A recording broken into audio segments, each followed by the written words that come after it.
ॐ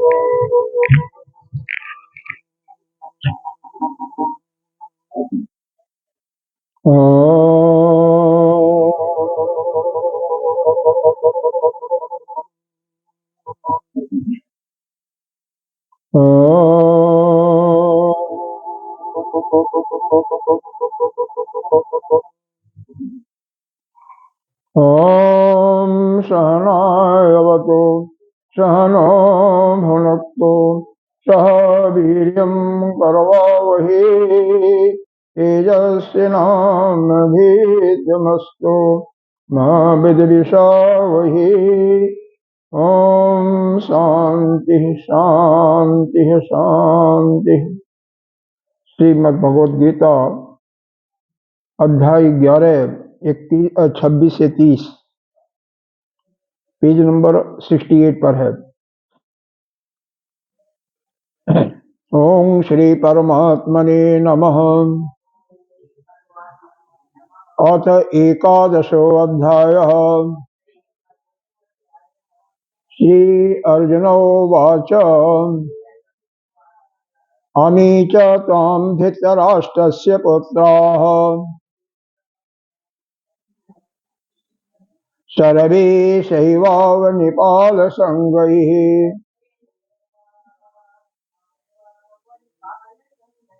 भीष्मो द्रोणासूतपुत्र तथासौ सह अस्मदीयैरपि योधमुख्यैः भक्तानि ते तरमाणाभिशन्ति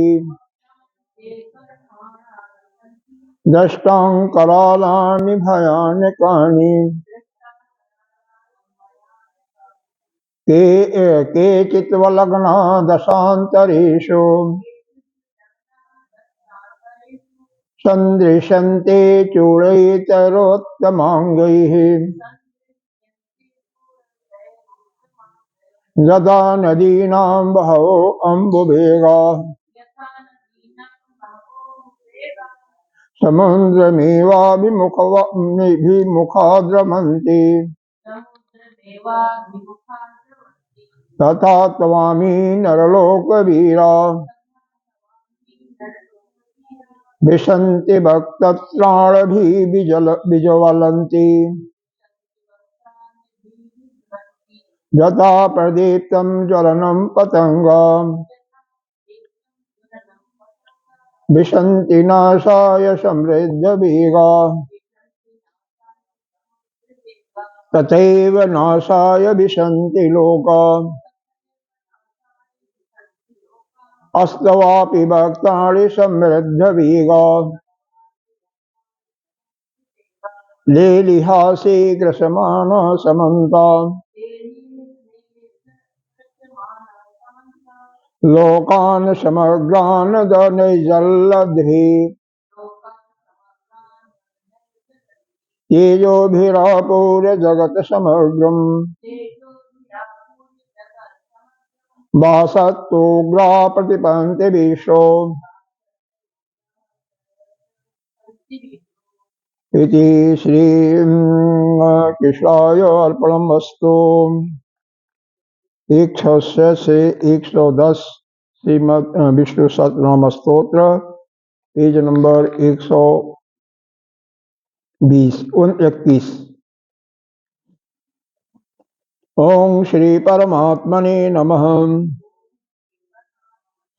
अथ श्री विष्णु सहस्रनाम स्तोत्रम्। श्री भीष्मवाच सत्त्वान् सात्विकः सत्यः सत्यधर्मपरायणः। 121 पेज 121। हाँ 106 से 110 है ना। 106 नहीं 106 से 110 बताया है। फिर भी हम हाँ 106 से स्टार्ट होगा। 106 से 110 ठीक है, मैं सही बोल रहा हूँ। 121 पेज पर है। सत्वान सात्विकः सत्यः सत्य धर्म परायणः अभिप्रायः प्रियाहुरः प्रियकृत प्रीतिवर्धनः विहाय सगतिर्ज्योतिः सुरचिरहुत विभो रवि विरोचनः सूर्य सविता रविलोचनः अनंतो हुत भोक्ता सकदो नेकजोग्रजः अनिर्वेणा सदा महर्षि लोके अधिष्ठानम् अद्भुतः सनातन सनातन तपः तमः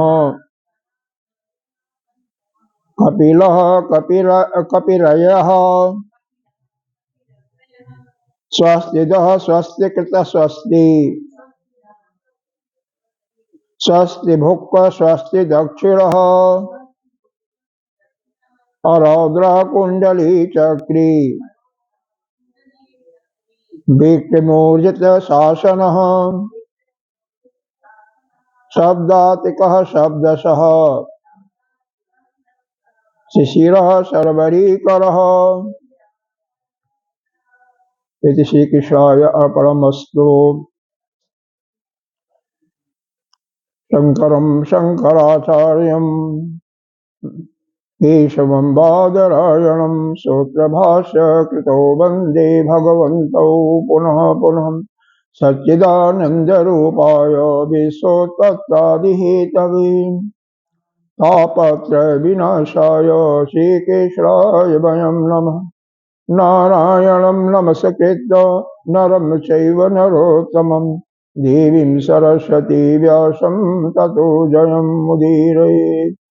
अखण्डमण्डलाकारं व्याप्तं येन चराचरं तदपदं दर्शितं येन तस्मै श्रीगुरवे नमः। अज्ञानतिमिरान्धस्य ज्ञानाञ्जनशलाकया चक्षुरुन्मीलितं येन तस्मै श्रीगुरवे नमः। गुरुर्ब्रह्मा गुरुर्विष्णु गुरुर्देवो महेश्वरः गुरुसाक्षात् परं ब्रह्म तस्मै श्रीगुरवे नमः। त्वमेव माता च पिता त्वमेव बन्धो च सखा त्वमेव विद्या द्रविणं त्वमेव सर्वं मम देवदी। गजाननं भूतगणाधिसेव्यतं कपेतजम्बो फलचारुभक्षणम् उमासुतं शोकविनाशकारकं नमामि विघ्नेश्वरपादपङ्कजम्।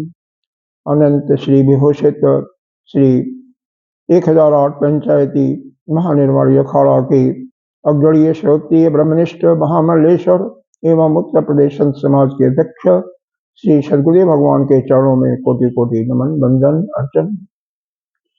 यहाँ के अधिष्ठाता देव दक्षाश्वर मूर्ति भगवान एवं अन्य प्रतिष्ठित देवों को कोटि कोटि वंदन अर्चन प्रणाम। मातृशक्ति एवं भक्तजन सभी के अंतःकरण में विराजमान आत्मस्वरूप परमात्मा को नमन करते हुए यह आज इस मास का अंतिम सत्संग प्रारंभ किया जा रहा है। देखिए, कल जो हमारा प्रसंग चल रहा था, कल और परसों 2 दिन चला था, प्रेम के लक्षण बताए गए थे। 4 लक्षणों का नाम और उनकी विस्तृत व्याख्या की गई थी। आज केवल नाम की पुनरावृत्ति करके हम अगला कार्यक्रम शुरू करते हैं। और साथ ही कल भगवान श्री कृष्ण का और श्री राधा जी का प्रादुर्भाव भी हुआ था, उनका उत्पत्ति भी कल हुई थी इस पुराण के अंतर्गत। साथ ही दोनों की शादी भी ब्रह्मा जी ने करवा दिया था भांडिक वन में। फिर इतना कथा हुई थी।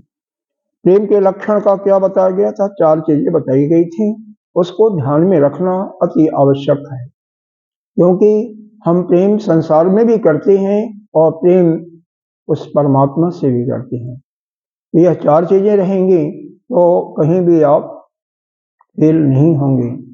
पहला चीज बताया गया कि प्रेम में दैत की भावना होती है, यानी हमारा जो प्रेमी है वह अलग और मैं अलग, दोनों के बीच में प्रेम है।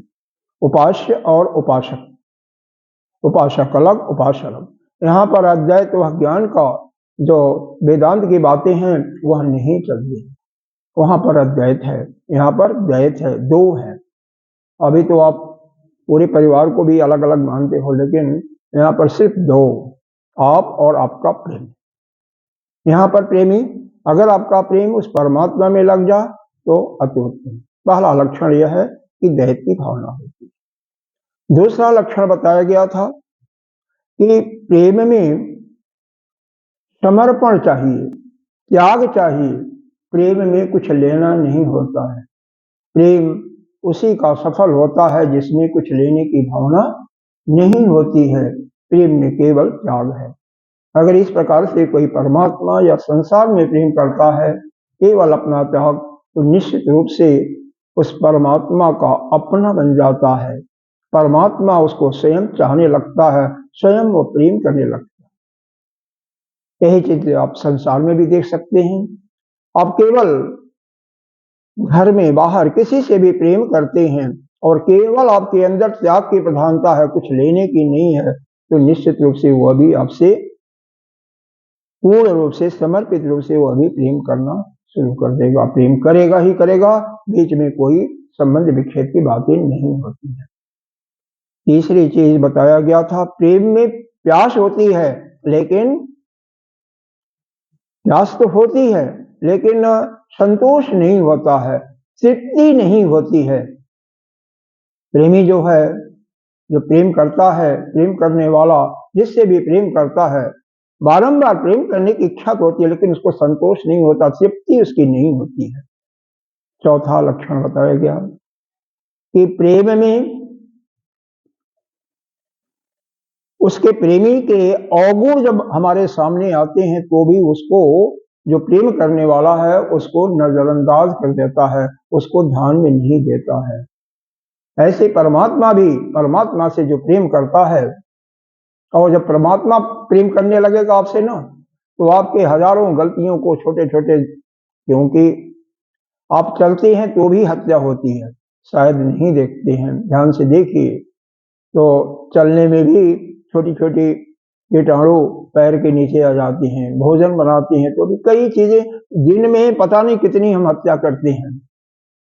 कितनी बार मन के अंदर किसी से, किसी के प्रति द्वेष आ जाता क्या, तो वह परमात्मा जिससे प्रेम करने लग गया, उसके गलतियों को छोटे छोटे नहीं ध्यान देता, उसको माफ कर देता है। फिर उसको उसके कर्मों का फल, क्योंकि उसका तो पूरा समर्पण है किसमें, अपने उस परमात्मा। एक दृष्टांत के, एक दो दृष्टांत के अनुसार इसको समझने की कोशिश करें। हालांकि इस पर बहुत विस्तृत चर्चा हो गई थी, लेकिन एक दृष्टांत मेरे को याद आ गया। एक मुल्ला जी सुबह सुबह 4 बजे या 5 बजे जो भी रहा होगा, भोर का समय था, अमृत वेला में यह करते हैं, नमाज पढ़ते हैं। तो रास्ते में ही एक किनारे अपना बिछा करके वह नमाज पढ़ रहे थे। एक औरत आती है जो कि अपने प्रियतम के खोज में, कुछ लोग कहते हैं नहीं, वो क्या कहते हैं,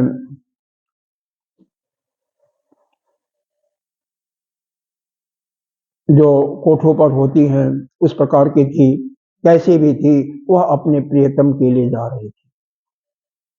वह उसको लांघते हुए चली जाती है। मौला जी को बहुत गुस्सा लगा कि देखो मेरे को यह दिखाई नहीं दे रहा है। उधर से जब आती हैं तो मौला जी कहती हैं, क्या तूने, तेरे को दिखाई नहीं दे रहा था?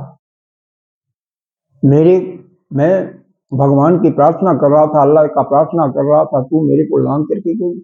उसने कहा कि तू क्या भगवान की भजन कर रहा था, प्रार्थना कर रहा था, तेरा तो ध्यान मेरे में था, तेरा ध्यान तो परमात्मा में था ही नहीं। मेरा ध्यान दे, मेरा तो उस अपने प्रेमी के प्रति था, तो मेरे को तो कुछ भी नहीं दिखाई दिया, मेरे को तो वही दिखाई दे रहा था। रास्ते में जो कुछ है हमारा वह सिर्फ प्रेमी दिखाई दे रहा था। उसी प्रकार से यदि प्रेम आप उस परमात्मा से करते हैं, उसके अतिरिक्त और संसार की कोई वस्तु नहीं दिखाई दे, तो समझिए कि आपका प्रेम सच्चा है। और वैसा प्रेम यदि है तो वह परमात्मा भी आपसे प्रेम करेगा, निश्चित रूप से करेगा, और फिर आपकी सारी गलतियों को नजरअंदाज करके आपको उत्तीर्ण कर देगा इस भवसागर से। तो प्रेम का यह कल बहुत विस्तार से वर्णन किया गया था। इसी में एक और छोटी सी, एक संत थे, जा रहे थे हरिद्वार तीर्थ यात्रा में, गृहस्थ संत थे, उनकी पत्नी सुबह सुबह चलना था, तो वह सभी लोग करते हैं, हम लोग भी करते हैं कि कुछ खाने पीने के लिए रास्ते में बना लेते हैं, पूड़ी या पराठा या कुछ बना लेते हैं। तो वो बना रही थी, इन्होंने कहा कि क्या कर रही हो, चलो। उसने कहा अरे तुम्हें क्या करना है, तुम्हें तो कुछ करना नहीं है, कुछ मतलब वो नहीं चाहिए, तुम तो जो हम ना करें तो तुम खाओगे भी नहीं, हम तुम्हारे खाने का इंतजाम कर रहे थे, यह पूरियां सब्जी बना ली और चलो चलते हैं। उन्होंने कहा कि भागवती ऐसा है, क्या तेरे को उस परमात्मा पर विश्वास नहीं है? अरे जो यहाँ खाना दे रहा है वो वहां भी देगा, और तू अगर उसको नजरअंदाज करेगी, उस पर विश्वास नहीं कर रही है, तो वह कहीं भी खाना नहीं देगा, वह तो फिर अपना दृष्टा बन करके रह जाएगा, वह तेरी सहायता कहीं भी नहीं करेगा। अगर तेरे को उस पर विश्वास नहीं है तो मैं तो अकेले ही जाऊंगा, मैं अकेले ही जा रहा हूं, तू अपना खाना बनाओ करो, क्योंकि तेरे को उस परमात्मा पर विश्वास नहीं है। मतलब यह है कि हम अगर उस परब्रह्म से, परमात्मा से किसी रूप में अगर प्यार करती हैं, हमारा प्रेम सच्चा है, तो वह हमारी पग पग पर सहायता करता है। वह यदि यहाँ पर हमें भोजन दे रहा है तो जहाँ जाएंगे वहां भी देगा, किसी चीज की हमें चिंता करने की आवश्यकता नहीं है। लेकिन जब व्यक्ति चिंता करने लगता है, कोई भी साधक है, भक्त है, तब वह दृष्टा बन करके खड़ा हो जाता, तब वह कुछ नहीं करता। यही चीज द्वारकाधीश के सामने भी हुई थी। एक समय अपने बैकुंठ की चर्चा है, वह एक भक्त की रक्षा करने के लिए जा रहे थे, भोजन करते हुए, और भोजन को स्वयं तरफ करके चल देते हैं। लक्ष्मी जी का फिर रुक जाते हैं, थोड़ी जैसे चले तैसे रुक भी जाते हैं। लक्ष्मी जी आश्चर्यचकित हो गई, क्या हुआ? उन्होंने कहा कि एक भक्त को कुत्ते पीछे पड़ गए थे, तो उसकी सहायता के लिए जा रहा था। तो लक्ष्मी जी बोली फिर गए क्यों नहीं? तो उन्होंने कहा कि जब उसने डंडा उठा लिया, खुद समर्थ हो करके मारने के लिए चल पड़ा, तो हमारा तो काम यह है, जो मेरे पर आश्रित पूर्ण रूप से होता उसी की सहायता करने जाता हूं। और जब खुद सक्षम बन करके जा रहा है तो उसका क्या होगा फल, उसे हमें कोई प्रयोजन नहीं लेना नहीं देना, वह जा रहा जा गया, फिर मैं चला आया। अगर वह खुद स्वयं नहीं करता फिर वहां पर जा करके मैं रक्षा करता। तो यह हर जगह संसार में भी और वहां पर भी होता है। आगे की हमारे, जैसा कि भक्ति मार्ग में बताया जाता है, हमने भी कल कहा था कि भाव ही प्रेम, भाव ही मुख्य चीज है भक्ति में। भाव है तो सब कुछ ठीक है, लेकिन यहाँ पर एक चीज हमेशा ध्यान रखना चाहिए कि भाव के साथ विवेक भी होना चाहिए। जैसे मान लो आप गुरुदेव को कोई चीज ला रहे हो बहुत प्रेम से, बहुत ही भाव तगड़ा है आपका, लेकिन अगर कोई ऐसा वस्तु उसमें है जो कि उनको पसंद नहीं है, तो वह भाव आपका तो बेकार हो गया ना। मान लो चाउमीन कोई लाया, कोई बच्चा है खाता है, बहुत प्रेम से खाता है, गुरुदेव पर उसकी श्रद्धा है, पूरा भाव है, तो गुरुदेव क्या उसको अपनाएंगे? नहीं लगेगा। इसी प्रकार से भगवान को भोग लगा रहे हैं, तो जो भगवान को प्रिय है, जो भी आपके इष्ट है, उनको जो पसंद है वही लगाओ ना। कम से कम कोई भी उनके लिए, अरे भोजन बनाओ तो उन्हीं के लिए बनाओ और उसी को प्रसाद रूप में उनको समर्पित करके, यह अपनी ऐसी आदत डाल लो कि उनको जो पसंद है वही बनाएंगे, वही खाएंगे, और जो भी आएगा सबको हम बांट बांट करके खिलाएंगे। निश्चित रूप से आपका कल्याण हो। देखिए यहां पर कहा गया है, शास्त्र जो है ये दो प्रकार से हमारे ऊपर काम करते हैं। प्रारंभिक स्थिति में जब हमारी बाल अवस्था होती है तो शास्त्र क्या करते हैं, इनका डिफिनीशन, इनका परिभाषा दिया जाता है शासनार्थ शास्त्र। यह हमारे ऊपर शासन करते हैं। कैसे? रामायण में एक चौपाई आती है ना, ध्यान होगा, मात पिता गुरु न महिमा था, प्रातः काल उठ के रघुनाथा, मात पिता गुरु न महिमा था। तैत्तिरीय उपनिषद में भी आता है, मातृदेवो भव, पितृदेवो भव, आचार्य देवो भव, अतिथि देवो भव। अभी ब्रह्मवर्त पुराण में भी आपने सुना था, पीछे मेरे ख्याल से कई दिन हो गया, कि सुबह जगने के बाद पहला काम हमारा हो कि हम अपने गुरुदेव को मनी मन ध्यान करें, बाद में अपने इष्ट देव को ध्यान करें, और उसके बाद माता पिता जो शिष्य जनों को अगर हैं तो उनको, घर में है तो उनको वहां पर जाके प्रणाम करें, नहीं है तो मनी मन प्रणाम करें, उनका आशीर्वाद लें। तो यह हमारा शास्त्र जो है प्रारंभिक अवस्था में हमें हमारे ऊपर शासन करना शासन करता है, तो हमारा जीवन व्यवस्थित हो जाता है, एक सुचारू रूप से चलता है। भाव तो प्रधान होना ही चाहिए, लेकिन भाव के साथ विचार भी करना कि अगले को जो हम दे रहे हैं क्या उसके लिए जो उपयुक्त है, वो इसको सेवन करता है नहीं करता है, उसका भी हमें ध्यान रखना पड़ेगा। अब मान लो आप आक कहते हैं ना, क्या कहते हैं, मदार का वो जो फल होता है, भगवान शिव को तो पसंद है, प्रिय है, अगर भगवान विष्णु को चढ़ाओ तो वो पसंद करेंगे? नहीं करेंगे ना। तुलसी का पत्र भगवान विष्णु को, नारायण को कितना प्रिय है, लेकिन वही अगर शिव जी को चढ़ाओ तो वो रूठ जाएंगे। तो जो जिसको प्रिय हो, जो भी आपके आराध्य है उनके अनुसार हो। आपके आराध्य यदि गणेश जी हैं, हनुमान जी हैं, तो उनको तो लड्डू ही प्रिय है, मिठाई प्रिय है, तो जो है आराध्य उनके अनुसार उनकी सेवा करो। हाँ, कभी भी मत भूलो, उनको भोग लगाए बिना मत कुछ सेवन करो, पहले उनको लगाओ, भोग लगाओ, फिर प्रसाद के रूप में सेवन करो। तो पहला हमारे ऊपर जैसे माता और पिता शासन करते हैं, गुरुदेव कहते हैं इस चीज को शास्त्र में प्रवचन में कई बार सुनाते हैं, जो साधक माता द्वारा सुसंस्कारित है, यानी माता ने बच्चे को संस्कार दिया हुआ है, और पिता द्वारा अनुशासित है। देखो शासन कौन करता है? पिता ही शासन करना सिखाता है ना। बालक गलत रास्ते पर जाता है तो उसको दंड से या कैसे भी अनुशासन रास्ते पर कौन लाता है? पिता लाता है। माता तो उससे प्रेम करती है, और गुरु द्वारा सुशिक्षित होता है, वह कभी भी जीवन में फेल कहीं नहीं होता।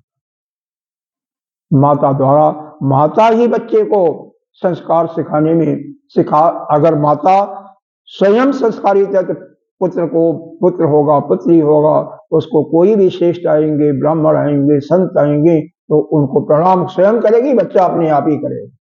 और स्वयं जब हाथ जोड़ेगी तो बच्चा भी वैसे ही करेगा, बच्चा वो भी नहीं करेगा, ऐसे करेगा नमस्ते। तो माता ही संस्कार को देने वाली है, और पिता उस पर शासन करना सिखाता, क्या करना चाहिए क्या नहीं करना चाहिए वही शास्त्र में बताता है, और पिता उसका सहारा लेकर के, शास्त्र का या गुरु का लेकर के उस पर उस पर शासन करना सिखाता है, क्या करना चाहिए क्या नहीं करना चाहिए, और गुरु उसको शिक्षा देता है। तो यह हमारे शास्त्र का यह काम है। पहला परिभाषा है शासनात् शास्त्र, जो हमारे ऊपर शासन करे, हमें शासन के अंदर रहना सिखाए, उसी को शास्त्र कहते हैं। जब आप बड़े हो गए तो इस शास्त्र का परिभाषा बदल जाता है, संसनात शास्त्र। संसनात का मतलब जो आपके अंदर शंकाएं हो गई हैं, क्योंकि देखो पहले भी इसी दैवत पुराण में अभी बहुत शंकाएं आपकी होंगी, क्योंकि होता क्या है, हर एक कल्प के अनुसार हर एक मनवंतर में घटनाएं घटती हैं, थोड़ा सा डिफरेंट अलग तरीके से होती हैं, और वो अपने उस पुराण जो है उसके अनुसार उसमें वर्णन किया जाता है। और हमारे अंदर कोई बैठा हुआ है मन में कि नहीं, हमने श्रीमद् भागवत में या शिव महापुराण में ऐसा सुना हुआ है, तब उसके समझ में यह कोई भी दूसरा पुराण समझ में नहीं आएगा, कभी नहीं आएगा, क्योंकि अलग अलग कल्प की घटनाएं अलग अलग तरीके से होती हैं। जैसे रावण एक जन्म में तो वह जय और विजय बने थे, एक जन्म में वह क्या नाम है उसका,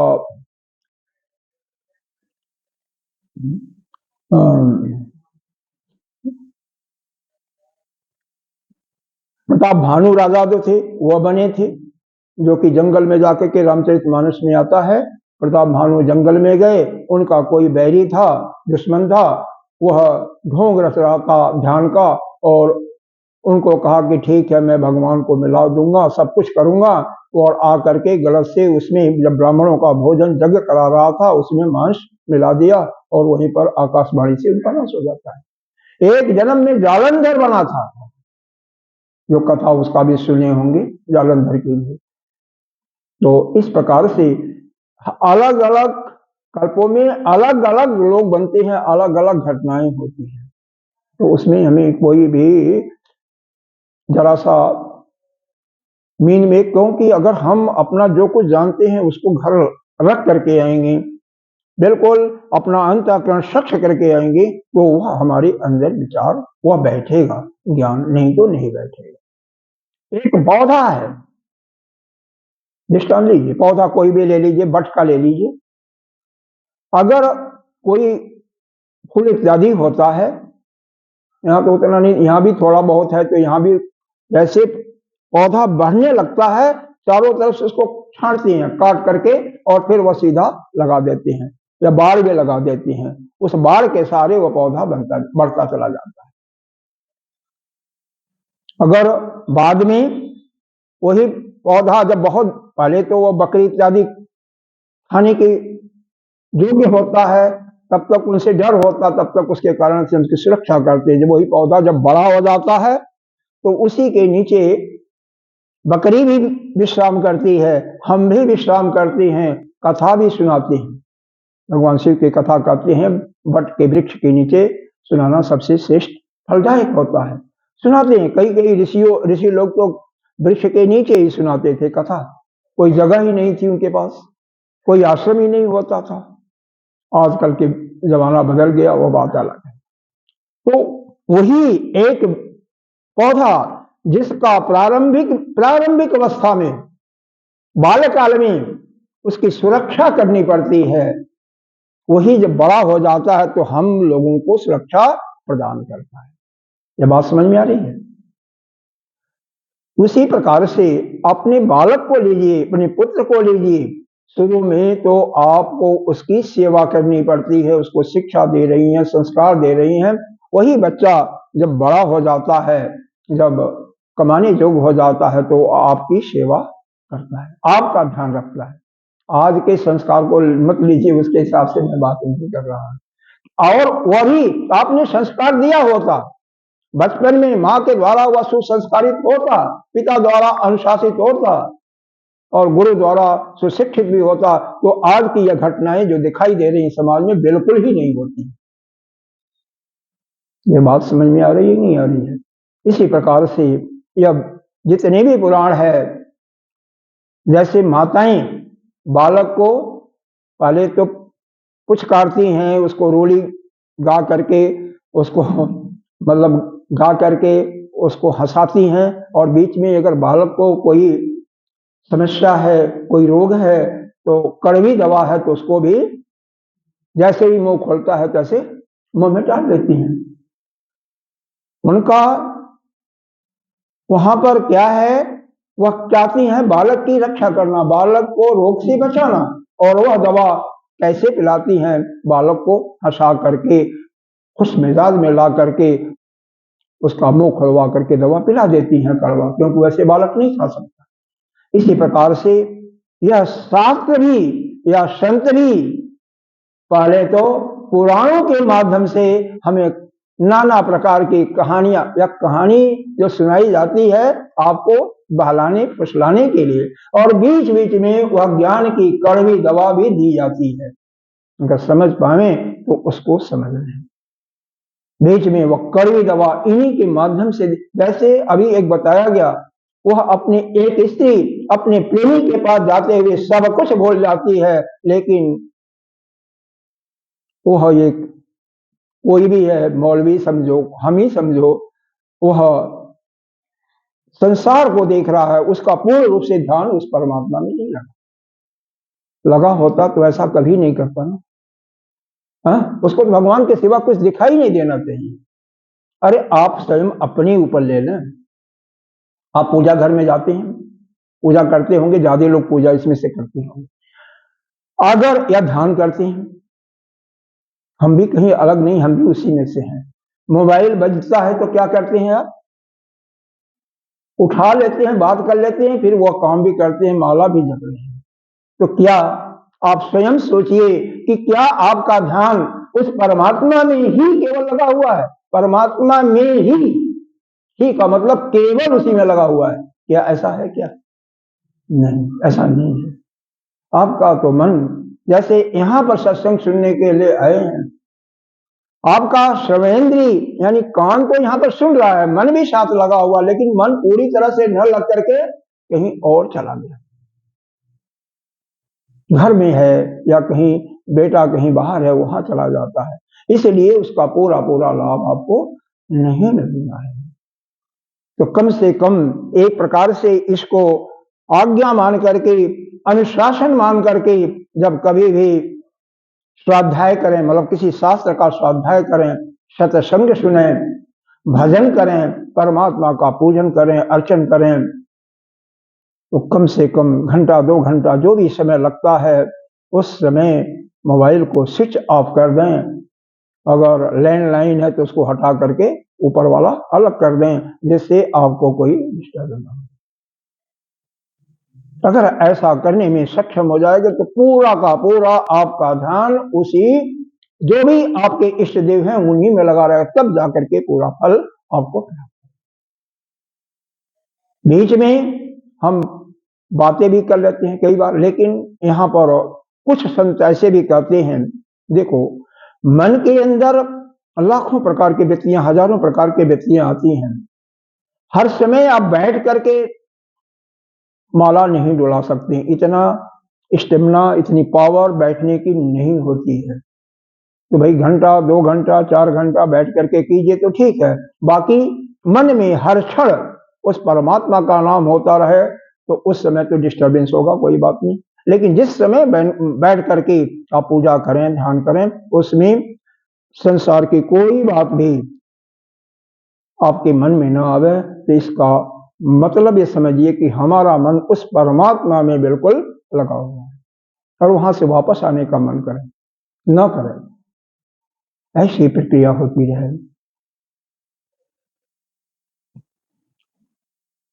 यह शास्त्र अगर हमें, जब हम पर हमारे शंकाओं को मिटा देते हैं तो क्या करते हैं, इसी ब्रह्मवत पुराण में लिखा हुआ है, या भेदन्ते हृदय ग्रंथानि छीदन्ति सर्व संशया छीयन्ति सर्व कर्माणि यथादिष्टे आत्म ईश्वर। यही उपनिषद में थोड़ा सा अलग करके लिखा हुआ है, कठोपनिषद में आया है। वहां पर मुंडक में भी आया है। भेदन्ते हृदय ग्रंथानी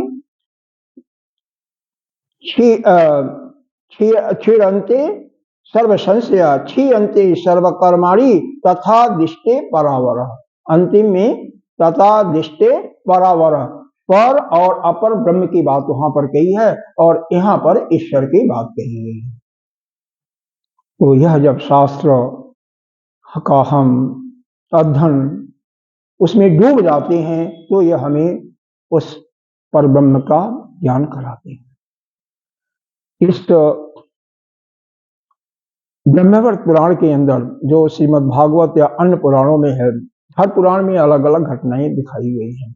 यहाँ पर भी जो कल आपको बताया गया था ना, और आप सभी जानते भी हैं, इसीलिए हमने सीधा साधा बता दिया था, आपको नहीं थी। कोई जो भागवत में बताया जाता है कि भगवान मथुरा में पैदा होते हैं और गोकुल में उन्होंने स्वयं आज्ञा दे करके वसुदेव जी उनको वहां पहुंचाते हैं और वहां से एक लड़की पैदा हुई है उसको लाते हैं, और जब कंस मारने जाता है तो वह हाथ छुड़ा करके ऊपर चली जाती है, ठीक है, और वहां से आकाशवाणी होती है कि हे कंस, तेरा 8वां काल तो पहले से पैदा हो चुका है, तुम वसुदेव देवकी को इनका जंजीर छोड़ दो, जेल से मुक्त कर दो। यहाँ पर ऐसा वर्णन है, थोड़ा सा अलग है, हर एक शास्त्र में अलग अलग है। यहाँ पर ऐसा वर्णन है कि यहाँ पर यह नहीं बताया कि वह लड़की छुड़ा के चली जाती है, वहां पर तो देवकी माँ का ही बताया है कि देवकी कंस की बहन है, वही विनय करती है कि हे भैया इसको मत मारो, इसको छोड़ दो, और उसी समय आकाशवाणी होती है, लड़की को मारने की कोशिश करने के पहले ही आकाशवाणी होती है, वही चीजें जो सुनाया गया है भागवत में। हे कंस, तेरा काल कहीं और पैदा हुआ है, हो चुका है, और इस देवकी वसुदेव को तुम क्यों कष्ट दे रहे हो, इनको छोड़ दो। तो अब प्रश्न यहां पर यह होता है, वह जो बच्ची थी जो यशोदा के यहां से लाई गई थी, उसका क्या है?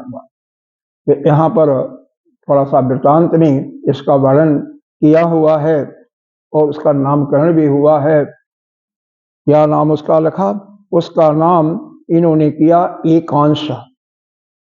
एकांशा यहाँ पर जो इस पुराण में नाम दिया हुआ है, वह दुर्गा देवी का रूप नहीं धारण की हुई है, ठीक है, भागवत या अन्य जगहों में पद्म पुराण इत्यादि में ऐसा वर्णन है। यहाँ पर एकांशा नाम दिया। यहाँ पर एक घटना का दृष्टांत दिया जाता है कि महर्षि दुर्वासा, सभी लोग जानते होंगे, दुर्वासा का नाम सुने होंगे, दुर्वासा का नाम सुने हैं। अत्रि और अनसुईया के पुत्र थे, उनके 3 पुत्र थे हुए थे, इन्हीं ब्रह्मा विष्णु महेश जी के द्वारा। दत्तात्रेय भगवान विष्णु जी के अंश से, शिव जी के अंश से दुर्वासा ऋषि पैदा हुए थे, और ब्रह्मा जी के अंश से पैदा हुए थे चंद्रमा। तो यह दुर्वासा ऋषि बहुत क्रोधी थे, सभी जानते हैं, कोई इसमें नई बात नहीं है। अच्छा, सतयुग में पैदा हुए थे और द्वापर के अंत तक इनके वर्णन आता है, कलयुग में तो वर्णन पता नहीं क्या है कि नहीं है। होता क्या है, एक महर्षि थे, वहां ब्रह्मर्षि नहीं लिखा हुआ है, महर्षि लिखा हुआ है। महर्षि क्या थे? उनका नाम था कौर ऋषि। उनके एक अडॉप्ट की हुई, अडॉप्शन समझते होंगे, एक लड़की थी जिसका पालन पोषण कर रहे थे, उसका नाम यहां पर दिया हुआ है अस्कंदली। अस्कंदली। वह कौर ऋषि अपनी पुत्री को लेकर के दुर्वासा ऋषि के पास आते हैं कि हे ऋषिवर, हमारे एक यह पुत्री है, इसका मैंने पालन पोषण किया है, हमारा बड़ा लगाव है इससे, और इसको आप स्वीकार कर लें, इसके साथ आपका वाणी ग्रहण कर लें। उस समय ऋषि लोग शादी करते थे, ऐसी बातें नहीं है, सभी ऋषियों का नाम आएगा। कश्यप ऋषि के साथ में उनके तो कई पत्नियां थी, 13 पत्नियों का नाम है, दिति, अदिति, खस, वो क्या बोलता, कद्रु, विनीता इत्यादि पत्नियों का वर्णन है। अत्रि ऋषि के तो अनसुईया जी थी ही, वशिष्ठ के अरुंधति थी, तो सभी ऋषियों का वह पत्नियां होती थी, परिवार भी होते थे। अरे वशिष्ठ के ही 100 पुत्र हुए थे। ऐसा नहीं है आज जैसे एक पुत्र पैदा किया जो कि एक आध का वो होगा, वो चला गया तो चला गया, ऐसा नहीं होता था पहले, होता था क्योंकि ब्रह्मा जी का आदेश था सृष्टि बढ़ाओ बढ़ाओ बढ़ाओ। तो यह जो अश्कंदली थी बहुत सुशील लड़की थी, बहुत प्रेमी थी, लेकिन एक इसके अंदर भी खोट था, वो हम सबके अंदर होता है कि बहुत कड़वी बोलती थी। दुर्वासा ऋषि ने कहा तुम मेरे स्वभाव को जानते हो ऋषिवर? उन्होंने कहा हाँ महाराज जानता तो हूं। तो क्या यह तुम्हारी पुत्री सुशील पुत्री है, यह हमें बर्दाश्त कर पाएगी? उन्होंने कहा महाराज अभी तो बहुत खोटी कड़वी बोलती है इसीलिए मैं आपके पास आया हूं। वह उनकी पुत्री थी, बहुत ही ऐसे ही थी, बोली उसकी भी अच्छी नहीं थी। 1000 वर्ष बीत जाता है, उन्होंने फिर वहीं पर पढ़ देते हैं, देखो मैं 100 गलती को क्षमा करूंगा इसके, और उसके बाद अगर यह कुटिल बोलेगी तो इसको उसी पर मैं उसी समय में श्राप दे दूंगा भस्म, अगर आपको मंजूर है तो बोलो। उन्होंने कहा मंजूर है। 1000 वर्ष तक दोनों एक सूत्र में बंधे रहे, क्योंकि वह बोलती तो थी, रोज 2 बार 4 बार कड़वा बोलती थी, लेकिन सेवा बहुत करती थी, प्रेम भाव बहुत ज्यादा था। ऋषि सब कुछ भूल जाते हैं, वह 100 घटनाओं को भी भूल गए, इतना सेवा करती है। उनके लिए मृगचर्म बिछाना, जो भी फल फूल लाना, पूजा की सामग्री, हवन की सामग्री, सब कुछ व्यवस्था करती रहती थी, अपना जंगल से लकड़ी इत्यादि सब कुछ व्यवस्था करती। ऋषि बहुत प्रसन्न रहते थे, लेकिन बोलती तो कड़वी थी। एक बार 1000 वर्ष के बाद देखो, जब किसी को कोई चीज चुभता है ना, और बाणी ऐसा है, बाणी किसी को चुभ जाए ना, तो वो कहते हैं जो शस्त्र से हम तीर मारते हैं, शस्त्र से वेधन करते हैं, उससे भी गहरा घाव पैदा करता है। इसलिए हमेशा जो सज्जन पुरुष होते हैं वह कम से कम बोलते हैं, उतना ही बोलेंगे जितना ही आवश्यक है। मधुर बोलते हैं, लेकिन अगर कई बार वाणी से कठोर आवाज भी निकल जाती है तो इसलिए कम बोलो। कहा भी जाता है कम से कम अपना व्यस्त जो जीवन है 2 घंटा ध्यान और पूजा की बात नहीं, उसके अतिरिक्त घंटा 2 घंटा मौन रखो, डेली रखो, जितनी जरूरत है उतनी बोलो, ज्यादा क्यों बोलते हो? तो खैर वह लड़की बोलती ही थी। एक बार ऐसा बोली कि वह जो बोली उनके पिता और जो पिता थे अत्रि जी, अत्रि ऋषि के प्रति था। हो जाता है आपको बोली और आपके पिता और माता अंशिया के प्रति था। वहीं पर दुर्वासा ऋषि इतना क्रोध में पागल हो जाते हैं, तुरंत कहते हैं तुम अभी भस्म हो जाओ, इसी क्षण तुम रहने लायक नहीं हो। ऐसा ही, क्योंकि हम शास्त्र के अनुसार ही हमें सुनाना चाहिए, इसलिए शास्त्र में ऐसा ही लिखा हो इस ब्रह्म पुराण के अंतर्गत। दूसरे पुराण में अलग अलग घटनाएं हैं। अब वह क्षमा मांगती है पतिदेव से अपने, क्योंकि प्रेम तो करते थे, लेकिन जब तक ये क्षमा करना चाहें तब तक तो भस्म हो जाती है। कौर ऋषि को समाचार मिलता है, आते हैं और इनसे कहते हैं अरे दुर्वासा, इसका मतलब इस प्रकार से वर्णन किया गया, इसका मतलब दुर्वासा ऋषि उनसे छोटे थे, आयु में ज्ञान में जो भी रहा होगा, भगवान के बेशक अवतार थे लेकिन उनसे छोटे रहे होंगे, तभी जाकर के इनको अरे दुर्वासा तुमने क्या किया, अरे तेरे को दंड देना था ना तो इसको छोड़ देता, मेरे पास आती, मेरी बच्ची थी, मैं उसका सेवा करता, मैं उसको पाल लेता, पाल ही लिया था अब 100 हजारों बरस तक का। अब क्या था, लेकिन ऋषि लोग पहले हजारों वर्ष तक जिंदा रहते थे, कई हजार वर्ष तक तपस्या करते थे। बहुत कुछ कहा, खैर जो हो गया घटना वो वापस तो नहीं आ सकता। इसी प्रकार से जैसे तीर धनुष लीजिए और बाण चला दीजिए, तो बाण जब छूट जाएगा आपके हाथ से तो वो वापस नहीं आएगा, किसी न किसी को बेधेगा। उसी प्रकार से मुंह से जब बाण हम निकालते हैं, शब्द बाण, तो जैसे ही निकला तो किसी न किसी को तो बेधन करेगा ही ना, फिर उसको आप वापस नहीं ले सकते हो। या ले सकता है कोई? बोल करके वापस कोई ले सकता है क्या? नहीं, निकल गया तो निकल गया। इसलिए हमेशा देखो, हमारे इंद्रियों को देखिए, हम कान दिए हैं भगवान ने 2, हमारा काम क्या है? एक काम है। कौन सा? केवल शब्दों का सुनना, और कोई काम नहीं है। आंखें 2 दिए हुए हैं, काम है एक, क्या है? रंग रूप देखना, यही है ना, रूप को देखना, सबको देखना। यह आपका नासिका घ्राण इंद्रिय है, इसका भी 2 है, काम एक ही है। त्वचा तो बहुत है, पूरे शरीर में है, स्पर्श का सुख, लेकिन मोस्टली हम हाथ से या यहाँ से अनुभव करते हैं, काम एक ही है।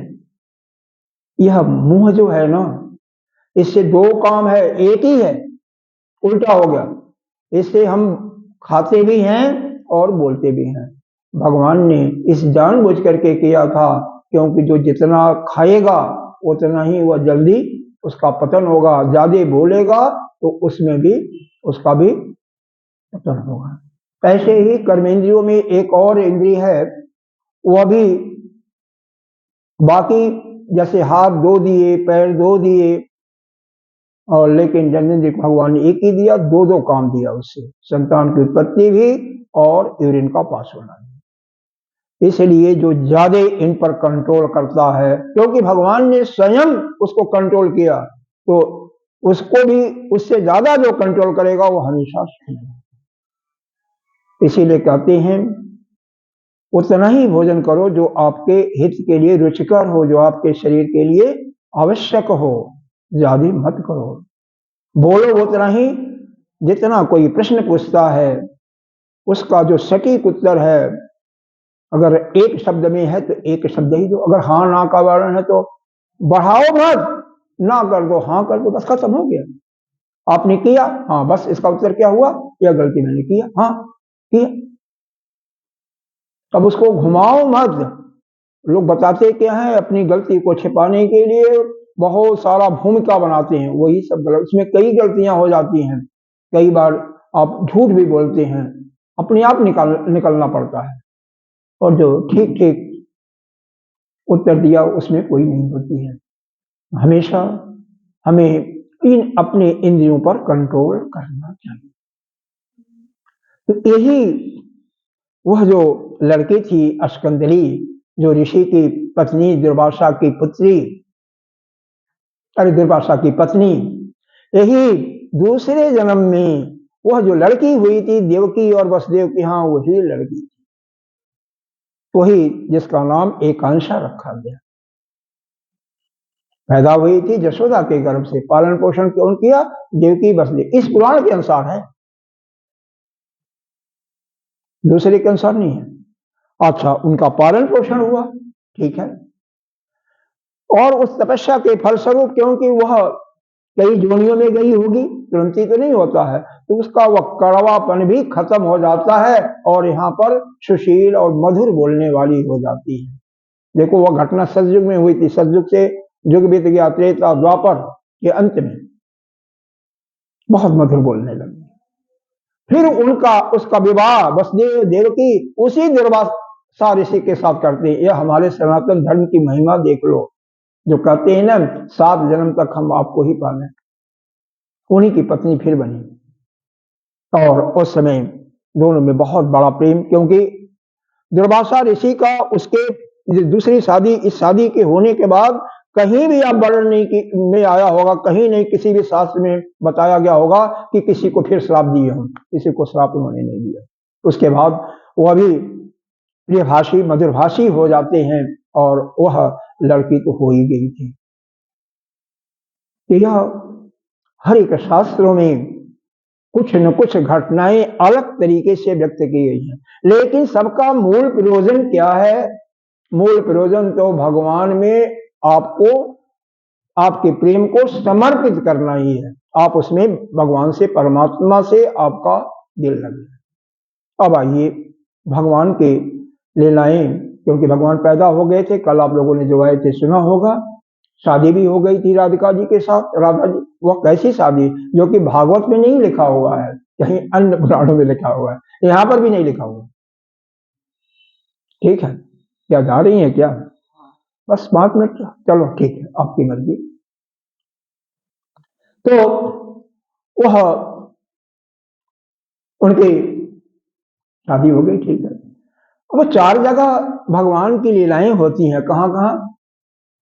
पहला पैदा कहाँ होते हैं? मथुरा के जेल खाने में। मथुरा का नाम सुनो क्या है? जहां पर मन को मथा जाता है। मथुरा, मंथन जब मथुरा, तो मन को यहां पर मथने वाली बात है। और मन को जब जो कोई भी मथता है तो उससे उस ज्ञान की उत्पत्ति होती है। और भगवान ने मथुरा में पूरा मथा है। और दूसरा, वहां तो तुरंत ही पैदा होते ही निकल जाते हैं, दूसरी बार आते हैं मथुरा में, फिर 18-20 साल रहते हैं करीब। कहाँ जाते हैं? गोकुल गांव में। गो का मतलब होता है, गायें भी होती हैं। गो का मतलब इंद्री भी होती है। गो का पृथ्वी भी मतलब होता है। तो वहां पर भगवान 5-6 साल तक, 4-5 साल तक रहे। माखन चोरी की लीला वहां पर किया उन्होंने। वहां पर बांसुरी नहीं बजाया था। वहां पर इंद्रियों को वश में करने के बाद देखिए, इंद्रियों को अपने वश में करना होता है। एक मथुरा में मन पर आया, वहां पर इंद्री में आया, और वृंदावन में आ जाते हैं, फिर नंदगांव में आते हैं, और वहां पर उनका सारा जो गांवों को चराने में, राक्षसों को मारने में, उस वृंदावन में जीवन व्यतीत होता है। यहाँ पर राधिका जी और उनकी सखियां भी बरसाना की, वो भी आ जाती हैं गोपी के रूप में, वो भी आ जाती हैं। यहाँ पर भगवान की लीलाएं, उस हृदय से प्रेम का उद्गार निकलता है, वही गोपियां भी। और भगवान महारास लीला भी करती हैं। सारी गोपियां चाहती हैं कि भगवान ही हमारे पति हों। उन्होंने माँ कात्यायनी का व्रत भी किया था, बहुत ही शार्ट रूप में बताते हुए चलते, बस इतना ही व्रत किया था कि हमारे यह जो जसोदा के लाला हैं कन्हई, सभी जानते थे कि जसोदा के ही पुत्र हैं, यह हमारे पति रूप में हम उनको वर्ण करें।